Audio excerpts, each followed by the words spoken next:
श्रीमन्नारायण नारायण हरि हरि ओम। श्रीमन्नारायण नारायण हरि हरि ओम।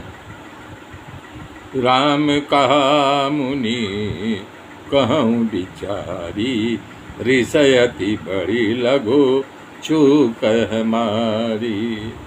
अरे छुअत टूटी पिनाक पुराना, मैं कहीं है तू करो अभिमाना। कल मैंने बताया था परशुराम जी जब ज़्यादा बोलने लगे तो भगवान श्री राम जी ने कहा कि हे मुनिवर, आप जो है विचार करके नहीं बोल रहे हैं, खाली आपका क्रोध ही बड़ा है। मैं माना हमारी चूक है कि छूते ही पुराना धनुष था टूट गया, तो इसमें मैं कौन सा अभिमान कर रहा हूँ, बताइए। तो श्री रामचंद्र जी जब ऐसा कहा तो भृगुनाथ ने कहा, हम यदि ब्राह्मण कह करके अनादर कर रहे हैं तो ये सत्य सुनिए। श्री रामचंद्र जी उनको कर रहे हैं परशुराम जी को कि ऐसा नहीं है कि मैं ब्राह्मण भी बोल रहा हूँ, आपका अनादर कर रहा हूँ, कि ऐसा कोई योद्धा नहीं है जिससे डर के माने शीश झुका लें। हम ऐसे योद्धा नहीं हैं कि आपसे डर रहे हैं और शीश झुका लें।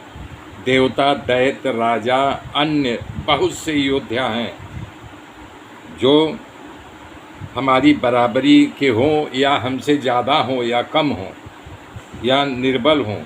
यदि रण में हमको कोई पुकारेगा तो हम उससे ललकारते हैं, तो हम उसके साथ सुखपूर्वक युद्ध करेंगे, चाहे तो काल क्यों नहीं हो।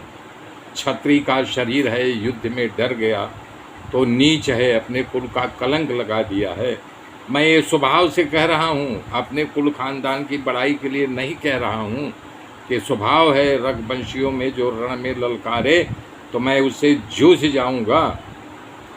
ब्राह्मण बस की ऐसी प्रभुता है कि आपसे सब डरते हैं। भगवान परशुराम कह रहे हैं कि आपकी महिमा ऐसी है कि आपसे सब डरते हैं, क्योंकि आप ब्राह्मण हैं। और चाहे सब निर्भय हो या भय रहित हो तो आपसे डरते हैं। लेकिन श्री रघुनाथ जी का कोमल और रहस्यपूर्ण वचन को सुनकर के परशुराम जी की बुद्धि का पर्दा खुल गया कि अरे ऐसा बोलने वाला कौन कहे कि मुझे ब्राह्मण से डरते हैं, यानी कि मैं क्षत्रिय हूँ। परशुराम जी ने कहा, हे राम, हे रमापति जी का ये धनुष हाथ में लो और इसे खींचो जिससे हमारा संदेह मिट जाए। जब परशुराम जी धनुष देने लगे तो स्वयं धनुष अपने आप जो है भगवान श्री राम जी के हाथ में आ गया और सबको देख करके आश्चर्य हुआ, करे परशुराम जी के हाथ से श्री रामचंद्र जी के हाथ में अपने आप धनुष चला गया। तब श्री राम जी की महिमा जाने और उनका शरीर पुलकित हो गया, प्रफुल्लित हो गए परशुराम जी की, इनको जैसे उनका कहीं खजाना दबा हो अचानक मिल जाए। उनके मन में जो है उमंग उमड़ पड़ा।